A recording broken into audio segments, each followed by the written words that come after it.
Perkenalkan, nama saya Quratul Aina. Saya akan mempresentasikan tentang sifat fisis material. Definisi material. Material adalah substansi yang memiliki massa dan menempati ruang, yang dapat diklasifikasikan berdasarkan komposisi, struktur, dan sifat-sifatnya menurut Kanister 2018. Pemahaman tentang material mencakup struktur internal, sifat dan kinerja material dalam berbagai kondisi. Klasifikasi material. Yang pertama, logam, keramik, polimer, komposit, semikonduktor, dan biomaterial. Logam adalah material yang terdiri dari unsur logam dan memiliki sifat konduktivitas listrik dan panas yang tinggi. Karakteristik utama logam meliputi yang satu, kekuatan, mampu menahan beban tanpa deformasi permanen. Kekerasan, yaitu tahan terhadap goresan dan deformasi. Yang keempat, dapat diforming, mudah dibentuk menjadi berbagai bentuk. Dan logam dibagi menjadi dua kategori. Yang pertama, logam fero, yaitu mengandung besi seperti Fe, seperti baja. Dan yang kedua, non-fero, tidak mengandung besi seperti aluminium dan tembaga. Yang kedua, keramik. Keramik terdiri dari campuran unsur logam dan non-logam, biasanya dalam bentuk oksida, nitrida, atau karbida. Ciri-ciri keramik meliputi isolator baik untuk listrik maupun panas, keras tetapi getas, mampu menahan tekanan tinggi, namun mudah patah jika terkena benturan. Tahan suhu tinggi, cocok untuk aplikasi di lingkungan ekstrim. Yang ketiga, polimer. Polimer adalah bahan yang terdiri dari rantai molekul panjang yang terikat secara kimia. Karakteristik polimer meliputi ringan, memiliki densitas rendah, fleksibilitas tinggi, dapat ditekuk tanpa patah. Isolator yang baik, tidak menghantarkan listrik dengan baik. Polimer terbagi menjadi dua jenis berdasarkan asalnya, yaitu alami seperti karet dan selulosa. Yang kedua, sintesis seperti plastik PFC dan polistirena. Yang keempat adalah komposit. Komposit adalah bahan yang terdiri dari dua atau lebih material berbeda yang digabungkan untuk mendapatkan sifat-sifat unggul dari masing-masing komponen. Contoh umum adalah fiberglass yang menggabungkan serat kaca dengan resin polimer untuk meningkatkan kekuatan dan fleksibilitas. Yang kelima, semikonduktor.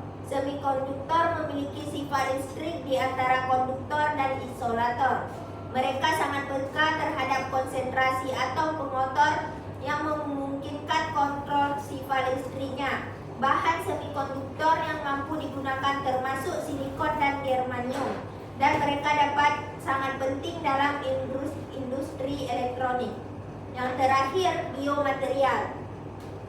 Biomaterial adalah material yang dirancang untuk interaksi dengan sistem biologis. Sering digunakan dalam aplikasi medis seperti implan dan prostetik. Mereka harus biokompatibel agar tidak menimbulkan reaksi negatif dalam tubuh. Teori dasar sifat fisis. Teori dasar sifat fisis material mencakup pemahaman mengenai karakteristik fisik yang mempengaruhi perilaku material dalam berbagai kondisi. Sifat fisis ini penting dalam menentukan aplikasi dan pemilihan material untuk berbagai keperluan teknik dan industri. Berikut adalah penjelasan mengenai teori dasar sifat fisis material. Sifat fisis adalah karakteristik yang menggambarkan perilaku material tanpa melibatkan pengaruh dari beban eksternal. Ini termasuk respon material terhadap perubahan suhu, tekanan, dan kondisi lingkungan lainnya. Sifat-sifat ini memberikan informasi penting tentang bagaimana material akan berfungsi dalam aplikasi nyata. Kategori sifat fisis material. Yang pertama, sifat termal. Titik cair suhu di mana material berubah dari padat menjadi cair. Konduktivitas panas, kemampuan material untuk menghantarkan panas yang sangat penting dalam aplikasi termal. Yang terakhir, panas spesifik. adalah energi yang diperlukan untuk meningkatkan suhu 1 kg material sebesar 1 derajat Celcius. Yang kedua, sifat mekanik. Kekuatan, kemampuan material untuk menahan beban tanpa mengalami deformasi permanen. Keuletan dan ketangguhan. Keuletan menunjukkan kemampuan material untuk mengalami deformasi plastik sebelum patah, sedangkan ketangguhan adalah energi yang dapat diserap sebelum terjadi kerusakan. Yang terakhir, panas spesifik. Jumlah energi yang diperlukan untuk meningkatkan suhu 1 kg material sebesar 1 derajat Celcius. Pengujian sifat fisis material, yaitu terbagi dua. Yang pertama, pengujian merusak atau destructive testing, melibatkan pemberian beban hingga spesimen mengalami deformasi atau kerusakan. Contoh pengujian ini termasuk uji tarik dan uji impak. Yang kedua, pengujian tidak merusak atau non-destructive testing. Metode ini tidak merusak spesimen dan dapat dilakukan langsung pada benda kerja seperti pengujian ultrasonik. Sekian presentasi dari saya. Apakah ada yang ingin bertanya?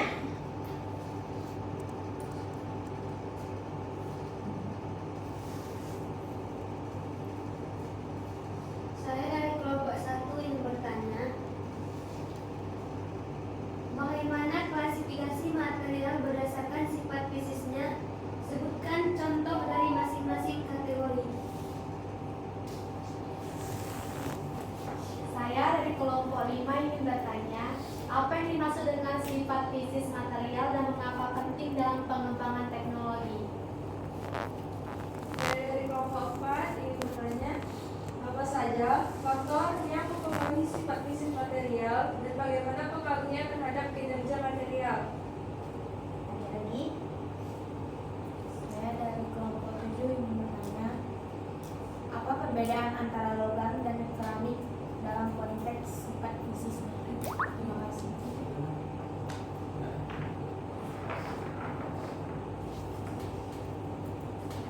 Saya dari kelompok 8 ingin bertanya, jelaskan metode pengujian yang digunakan untuk menentukan sifat fisis material, baik yang merusak maupun tidak merusak.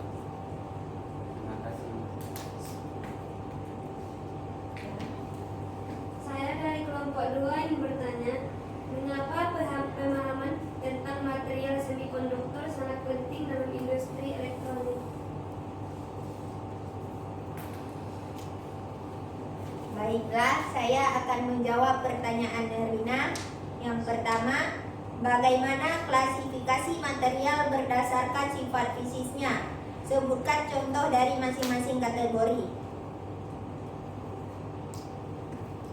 Masing-masing kategori material dapat diklasifikasikan sebagai: yang satu, logam, contohnya seperti besi, aluminium. Yang kedua, keramik, contohnya oksida dan nitrida. Yang ketiga, polimer, yaitu contohnya karet, plastik, dan PVC. Yang keempat, komposit, yaitu contohnya fiberglass. Yang kelima, semikonduktor, contohnya silikon dan germanium.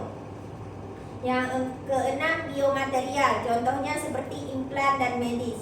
Apakah bisa diterima? Bisa. Pertanyaan kedua, mengapa pemahaman tentang material semikonduktor dapat sangat penting dalam industri elektronik?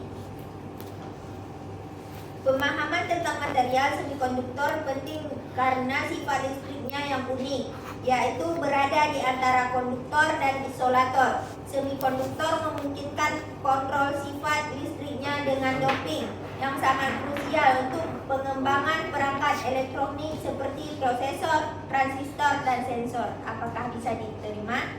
Bisa. Pertanyaan dari Lia,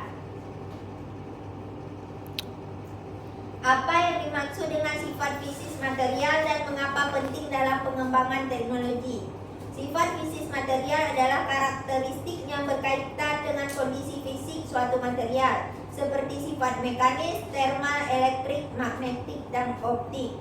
Pemahaman tentang sifat fisis ini penting dalam pengembangan teknologi karena membantu dalam pemilihan material yang sesuai untuk aplikasi tertentu, meningkatkan efisiensi dan mendorong inovasi dalam desain produk. Apakah bisa diterima? Bisa.